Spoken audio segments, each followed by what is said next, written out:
झांसी में एक शादी समारोह में शातिर चोर दूल्हे की बहन का जेवर से भरा बैग लेकर हो गए रफू चक्कर। जहानाबाद थाना क्षेत्र के बस स्टैंड के पास स्थित एक मैरिज गार्डन में सोमवार को तारिक अजीज की थी शादी, जहां खाना खा रही दूल्हे की बहन के कपड़ों पर पहले शातिर चोरों ने गिरा दिया सॉस। फिर जब वह बैग के बगल में रखकर अपने कपड़े करने लगी साफ, तभी एक 15 साल का लड़का उनका बैग लेकर मौके से हो गया फरार, जिसमें रखे हुए थे करीब 5 लाख रुपए की कीमत के जेवरात। पूरी घटना विवाह घर में लगे सीसीटीवी कैमरे में हो गई कैद। पीड़िता के भाई दूल्हे ने थाने पहुंचकर कार्रवाई की उठाई मांग। पुलिस ने मामला दर्ज करते हुए अज्ञात बदमाशों की तलाश की शुरू। ललितपुर में योगी के मंत्री ने दे दे प्यार दे गाने पर जमकर लगाई ठुमकी। जहां रविवार को एक शादी समारोह में शामिल होने झांसी रोड स्थित विवाह घर पहुंचे थे राज्य मंत्री मनोहर लाल पंत उर्फ मन्नू कोरी। यहां गाना बजते ही खुद को डांस करने से रोक नहीं पाए मंत्री जी, और मंच पर चढ़कर दे दे प्यार दे गाने पर वह अपने समर्थकों के साथ करने लगे डांस, जिसका वीडियो सोशल मीडिया पर हुआ वायरल। जालौन के कौंच कोतवाली क्षेत्र में एक दर्दनाक घटना आई सामने, जहां घुसिया गांव में एक अंतिम संस्कार यात्रा के दौरान मधुमक्खियों ने लोगों पर बोल दिया हमला, जिसमें 50 से ज्यादा लोग हो गए घायल, जिन्हें तुरंत अस्पताल में कराया गया भर्ती, जिनमें से कई लोगों की हालत बताई जा रही है गंभीर। महोबा के महोबकंठ थाना क्षेत्र में एक पिता पर अपनी पुत्री के साथ दुष्कर्म के आरोप में आया नया मोड़, जहां ग्राम प्रधान समेत दर्जनों ग्रामीणों ने एसपी कार्यालय पहुंचकर मामले को पूरी तरह से बेबुनियाद और षड्यंत्र दिया है करार। आरोपी की मां का कहना है कि उनके पुत्र का साला लेकर गया था कुछ रुपए। जब रुपयों की गई मांग तो पत्नी से हो गया विवाद। इसी विवाद में पत्नी ने अपने मायके से 1 दर्जन लोगों को बुलाकर पति की करा दी पिटाई, जिसे बमुश्किल से बचाया पाए ग्रामीण, और फिर पत्नी ने पति पर लगा दिया बेटी से दुष्कर्म का झूठा आरोप। ग्रामीणों ने मामले की निष्पक्ष जांच कराकर कार्रवाई किए जाने की उठाई मांग।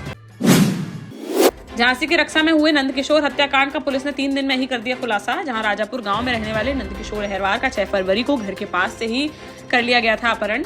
फिर 8 फरवरी को बबीना टोल के पास हाईवे किनारे पड़ा मिला था उसका शव। पुलिस जांच में सामने आया कि मुख्य आरोपी छोटू यादव मृतक की पत्नी पर रखता था गंदी नजर, जिसको लेकर दोनों के बीच हो गया था विवाद। इसी बात को लेकर उसने अपने 5 साथियों के साथ मिलकर पहले नंदकिशोर का किया अपहरण, फिर गला घोटकर हत्या करने के बाद वह उसके शव को सड़क किनारे फेंक कर हो गया रफू चक्कर। पुलिस ने मुख्य हत्या आरोपी छोटू यादव समेत 4 लोगों को कर लिया गिरफ्तार। बाकी शिवपुरी निवासी 2 अन्य आरोपियों की तलाश है जारी।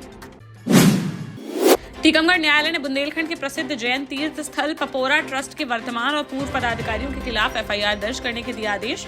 जहां बॉयलॉज में हेराफेरी और संपत्ति के दुरुपयोग के मामले में ट्रस्ट के वर्तमान अध्यक्ष सुनील कुमार जैन, पूर्व अध्यक्ष विजय तेवरिया, पूर्व मंत्री विनय सुनवाहा, मंत्री पवन कुमार, कोषाध्यक्ष अभय तेवरिया, कोमल चंद्र जैन, वीरेंद्र जैन और सुभाष चंद्र जैन के खिलाफ दर्ज की जाएगी एफआईआर। कोतवाली पुलिस ने कहा कि न्यायालय के आदेश की प्रति मिलते ही 8 आरोपियों पर दर्ज कर लिया जाएगा मुकदमा। प्रदीप भदौरा की शिकायत पर की गई है कार्रवाई। सागर के गड़ाकोटा थाना क्षेत्र में कॉलेज से लौट रही छात्रा को झांसा देकर दुष्कर्म की वारदात को दिया गया अंजाम। जहां 24 वर्षीय पीड़िता ने परिजनों के साथ थाने पहुंचकर की शिकायत, जिसमें उसने बताया कि बीते रोज कॉलेज से घर आ रही थी छात्रा, तभी बस स्टैंड पर उसे मिल गया एक दूर का रिश्तेदार, जिसने बाइक से उसे घर छोड़ने की कही बात, तो वह बैठ गई उसके साथ। फिर पथरिया में स्थित एक होटल में उसे ले गया आरोपी, जहाँ जबरदस्ती उसके साथ किया गया गलत काम। पुलिस ने पीड़िता की शिकायत पर आरोपी युवक के खिलाफ मुकदमा दर्ज करते हुए उसकी तलाश की शुरू। झांसी के वीरांगना लक्ष्मीबाई झांसी स्टेशन पर सोमवार को एक बार फिर श्रद्धालुओं की उमड़ पड़ी भारी भीड़। ऐसे में रेल प्रशासन ने यहां आम यात्रियों को मिलने वाली सुविधाएं भी पूरी तरह से कर दी बंद। प्लेटफॉर्म नंबर 1 की लिफ्ट और एस्केलेटर बंद होने से यात्रियों को काफी परेशानियों का करना पड़ा सामना। एक ही द्वार से प्रवेश होने के चलते उस पर हो रही है बेतहाशा भीड़। ऐसे में प्रयागराज न जाने वाले यात्रियों को भी नहीं मिल पा रहा है आसानी से प्रवेश। वहीं मंडल के जनसंपर्क अधिकारी मनोज कुमार सिंह का कहना है कि यात्रियों में न बने आपाधापी की स्थिति, इसलिए कतारबद्ध तरीके से लोगों को दिया जा रहा है प्रवेश। ललितपुर में भी महाकुंभ जाने वाले श्रद्धालुओं की भीड़ से ट्रेनों में मची अफरा तफरी। जहां माघ पूर्णिमा स्नान के लिए प्रयागराज जा रहे श्रद्धालुओं की भारी भीड़ के कारण सोमवार को रेल व्यवस्था हो गई अस्त व्यस्त। ललितपुर स्टेशन पर भीड़ को देखते हुए रेल प्रशासन को चलानी पड़ी 2 मेला स्पेशल, जहां शाम 7:30 बजे चलाई गई पहली स्पेशल ट्रेन, जिसमें करीब 5000 श्रद्धालु हुए सवार। फिर भी भीड़ कम न होने पर रात 11:30 बजे मंगवाई गई दूसरी स्पेशल ट्रेन, जिसके बाद सभी श्रद्धालु महाकुंभ के लिए हो सके रवाना। दमोह नगर पालिका परिषद में विकास कार्य पड़े हैं ठप। जहां अगस्त महीने से परिषद की बैठक नहीं होने से नाराज 1/3 पार्षदों ने मंगलवार को कलेक्टर परिसर में जन सुनवाई के दौरान दिया धरना। पार्षदों ने कलेक्टर सुधीर कोचर को बताया कि बैठक नहीं होने से शहर के विकास कार्य हो रहे हैं बाधित, और वार्ड के लोग उनसे मांग रहे हैं जवाब। पार्षद प्रतिनिधि यशपाल ठाकुर ने चेतावनी दी कि अगर 3 दिन के भीतर बैठक का नहीं हुआ फैसला तो वार्ड के लोगों के साथ कलेक्टर परिसर में किया जाएगा धरना प्रदर्शन, जिसकी नगर पालिका व जिला प्रशासन की होगी जिम्मेदारी। वहीं मामले में कलेक्टर ने उचित कार्यवाही का दिया है आश्वासन। झांसी के मौरानीपुर रेलवे स्टेशन के पास ट्रैक पर पड़ा मिला एक युवक का शव। बताया जा रहा है कि महोबा के महोबकंड अंतर्गत ग्राम सौरा का रहने वाला 32 वर्षीय खूबचंद अपनी पत्नी को मौरानीपुर के रानीपुर छोड़ने आया था मायके, लेकिन घर न जाने को लेकर स्टेशन पर ही दोनों के बीच हो गया विवाद, जिसके बाद युवक ने उठा लिया यह बड़ा कदम। पुलिस ने शव को पोस्टमार्टम के लिए भेजकर मामले की जांच की शुरू। ग्वालियर के पास श्रीधाम एक्सप्रेस के एसी कोच में सफर कर रहे एक एनआरआई दंपत्ति के पर्स से 25 लाख रुपए के गहने, $US और कैश हो गया चोरी। दतिया और ग्वालियर के बीच हुई यह घटना, जिसका ग्वालियर स्टेशन पार करने के बाद दंपत्ति को चला पता, जिस पर पीड़ित एनआरआई दंपत्ति ने दिल्ली के निजामुद्दीन स्टेशन पहुंचने के बाद जीआरपी में दर्ज कराई शिकायत, जिसके बाद ग्वालियर जीआरपी को सौंपा गया यह मामला। एक शादी समारोह में शामिल होकर नर्मदापुरम से दिल्ली लौट रहे थे एनआरआई दंपत्ति, तभी रास्ते में दिया गया घटना को अंजाम। बुंदेलखंड क्षेत्र में जल संरक्षण के लिए ओरछा से शुरू हुई जल सहेली यात्रा मंगलवार को पहुंची टीकमगढ़, जहां निषाद राजभवन में आयोजित किया गया कार्यक्रम। 19 दिन में जटाशंकर धाम तक पहुंचेगी 300 किलोमीटर की यह पदयात्रा। बुंदेलखंड के प्राचीन चंदेलकालीन तालाबों का जीर्णोद्धार और जल संरक्षण के प्रति जन जागरूकता फैलाना है इस यात्रा का मुख्य उद्देश्य। इस दौरान जल सहेलियों के साथ स्थानीय समाजसेवी, पर्यावरणविद और आम नागरिक भी जुड़े हैं इस यात्रा से। मार्ग में पड़ने वाले प्रत्येक गांव और कस्बे में लोगों को जल संरक्षण के प्रति किया जा रहा है जागरूक। झांसी के एक परिवार में लंबे समय बाद बेटी का हुआ जन्म, तो परिवार में था जश्न का माहौल। इसी खुशी में सीपी बाजार के ग्राम आरी के रहने वाले 55 वर्षीय मेहरबान सिंह अपने बड़े भाई 67 वर्षीय हरदास सिंह के साथ बाइक से मिठाई बांटने गए हुए थे बेटे के ससुराल मौट के तोड़ी गांव। तभी वहां से लौटते वक्त पूंछ थाना क्षेत्र में कार ने उनकी बाइक में मार दी टक्कर, जिसमें दोनों भाइयों की मौके पर ही हो गई दर्दनाक मौत। इस घटना से परिवार में मच गया कोहराम। वहीं पुलिस ने शवों को पोस्टमार्टम के लिए भेजकर आरोपी कार चालक की तलाश की शुरू।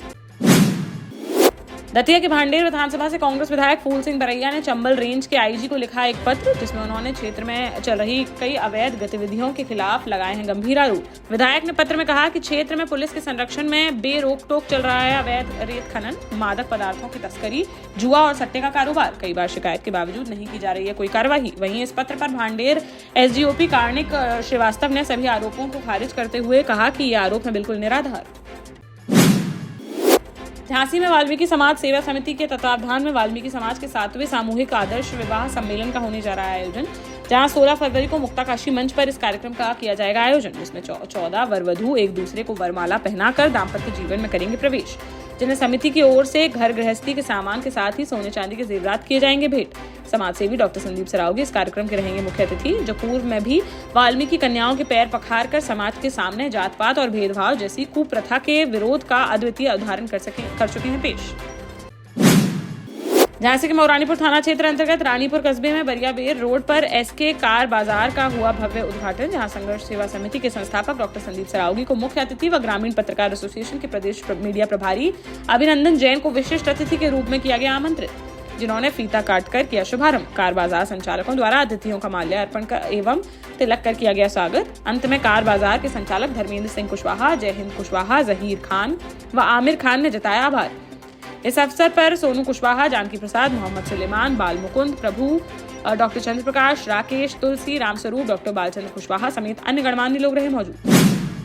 देश का जाना माना सैनफिन ग्रुप आपके लिए फिर लाया है झांसी में वास्तु के हिसाब से फ्लोर प्लान सहित एक शानदार टाउनशिप, जिसमें सुरक्षा की दृष्टि से सीसीटीवी, एक ही ग्रैंड गेट से एंट्री और एग्जिट, चौड़ी सड़कें, parking, car wash area, senior citizen and international fountain parks, swimming pool, gym, badminton, tennis आदि courts, school, hospital, shopping mart आदि कई सुविधाएं। इसीलिए तो हम झांसी में लोगों की पहली पसंद।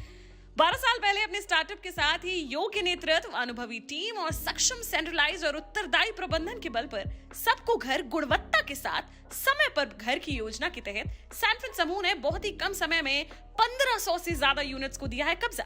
समय पर डिलीवरी से हमारे ग्राहकों में बड़ा है विश्वास और मिली है संतुष्टि।